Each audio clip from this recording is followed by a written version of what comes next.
नमस्कार दोस्तों, स्वागत करती हूँ आप लोगों का इस वीडियो में। आज की स्टोरी है अपने मन पर काबू कैसे पाएं। तो चलिए शुरू करते हैं मेरे साथ इस स्टोरी को।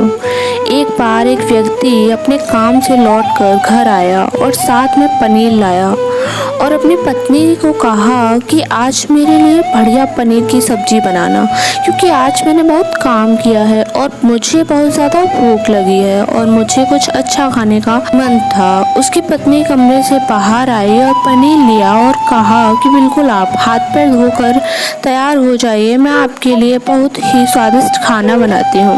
वो व्यक्ति फ्रेश हो गया और टीवी देखने लगा और इंतज़ार करने लगा सब्जी के बनने का, ताकि वो उसे खा सके। किचन से बहुत अच्छी खुशबू आ रही थी।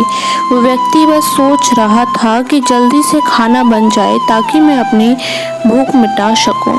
लगभग 1 घंटे के बाद खाना बनकर तैयार हो गया। स्वादिष्ट सा भोजन अब खाना लगने ही वाला था कि उस व्यक्ति ने अपनी पत्नी से पूछा कि खाने में नींबू है कि नहीं, क्योंकि मुझे पनीर की सब्जी में नींबू डालकर खाना है। लेकिन पत्नी ने कहा कि नींबू तो खत्म हो गए और आपसे कहा था, लेकिन आप भूल गए। व्यक्ति ने अपनी पत्नी से कहा कि रुको रुको, अभी खाना मत लगाओ, क्योंकि नींबू के बिना खाने में बिल्कुल मज़ा नहीं आएगा। तो मैं अभी गया और अभी नींबू लेकर आया। वो व्यक्ति वापस से कपड़े पहनकर तैयार हुआ और नींबू की पास वाली दुकान पर गया। जब वहाँ पर देखा तो नींबू नहीं थे। उसका दिमाग क्रोध से भर गया। उसने सोचा कि यार, उसके पास नींबू नहीं है, चलो थोड़ी आगे वाली दुकान पर जाता हूँ, शायद वहाँ नींबू मिल जाएगा। वो थोड़ा और आगे गया, लेकिन वहाँ पर भी नींबू नहीं मिले। अब उसने सोचा दूर की सब्जी मंडी चला जाता हूँ, वहाँ से नींबू लेकर आऊँगा, क्योंकि नींबू के बिना सब्जी में मज़ा नहीं आएगा। करीबन आधे घंटे के बाद वो करीब के सब्जी मंडी में पहुंचा। वहां पर उसे नींबू मिल गया और वो बहुत खुश हुआ कि चलो नींबू मिल गए और अब मैं घर में जाऊंगा और सब्जी में नींबू डालकर अच्छे से सब्जी खाऊंगा। अब वह खुशी खुशी नींबू लेकर घर आया और अपनी पत्नी से कहा कि जल्दी से सब्जी गर्म कर दो, रोटी गर्म कर दो और नींबू काट दो, ताकि मैं अच्छे से खाना खा सकूं। अब थाली लगाई गई, सब्जी परोसी गई और नींबू रखे गए। उसकी पत्नी सामने ही बैठी थी और वो व्यक्ति थोड़ी देर के लिए कुछ सोच में पड़ गया। उसके बाद उसने नींबू की प्लेट उठाई और दरवाजे के बाहर की ओर फेंक दी और जोर जोर से चिल्लाने लगा कि मैं जीत गया, मैं जीत गया। पत्नी ये देखकर घबरा गई कि कहीं ये पागल तो नहीं हो गए। इन्होंने सारे के सारे नींबू दरवाजे के बाहर की ओर क्यों फेंक दिए।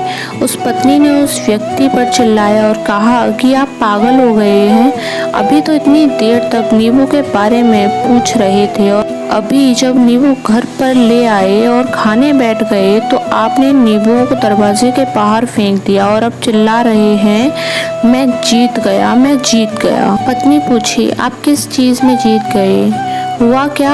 व्यक्ति खुशी खुशी बैठ गया और अपनी पत्नी से कहा, आप भी बैठो, इत्मीनान रखो, बताता हूँ कि क्या हुआ। आज सुबह से ही मेरी जीत मुझे अपने बस में करने की कोशिश कर रही थी। जब मैंने बहुत काम कर लिया, जब मुझे बहुत तेज भूख लगी, जब मैं घर पर आया तो तुमने बहुत ही स्वादिष्ट सब्जी बनाई। उसकी खुशबू मेरी नाक में गई। फिर मेरी जीभ ने कहा कि अब उसे नींबू चाहिए। मैं पास वाली दुकान पर गया, लेकिन वहाँ नींबू नहीं मिले। थोड़ी और दूर गया, वहाँ पर भी नींबू नहीं मिले। मुझे वह और दूर लेकर गई। मैं उसके वश में आ गया और जैसे ही वह कहती रही वैसा मैं करता गया। अब मैं वैसा ही करता गया जैसा वो मुझसे करवाती गई, लेकिन अंत में मैंने विजय प्राप्त कर ली। मैंने उसे उठाकर बाहर फेंक दिया और कह दिया कि तुम्हारा मुझ पर कंट्रोल नहीं है, बल्कि मेरा तुम पर कंट्रोल है और मैं जीत गया। क्या आपको समझ में आया कि कैसे अपनी इच्छाओं पर विजय प्राप्त करें?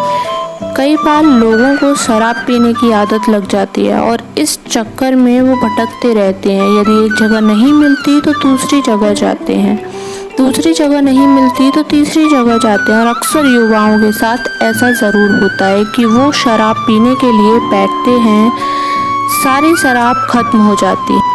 उसके बाद एक ना एक व्यक्ति ज़रूर कहता है कि यार और चाहिए के चक्कर में शराब ढूंढने के लिए निकलते हैं। देर रात हो जाती है, वो भटकते रहते हैं। एक जगह नहीं मिलती तो दूसरी जगह जाते हैं, दूसरी जगह नहीं मिलती तो तीसरी जगह जाते हैं। और अपने समय, पैसे और अपने आप को बर्बाद करते रहते हैं। यदि आपने अपनी इंद्रियों पर विजय प्राप्त कर लिया तो आप भी नींबू की खोज में सिर्फ भटकते ही रहेंगे और हमेशा परेशान रहेंगे। इसीलिए अपनी इंद्रियों पर काबू पाइए और अपने जीवन को खुशी खुशी बिताइए। आशा करती हूँ कि इस स्टोरी के माध्यम से आपको कुछ ना कुछ सीख ज़रूर मिली होगी। अगर मिली हो तो अपने दोस्तों के साथ ज़्यादा से ज़्यादा शेयर ज़रूर करें। आप लोगों को स्टोरी कैसी लगी मुझे कमेंट के माध्यम से ज़रूर बताएं। धन्यवाद।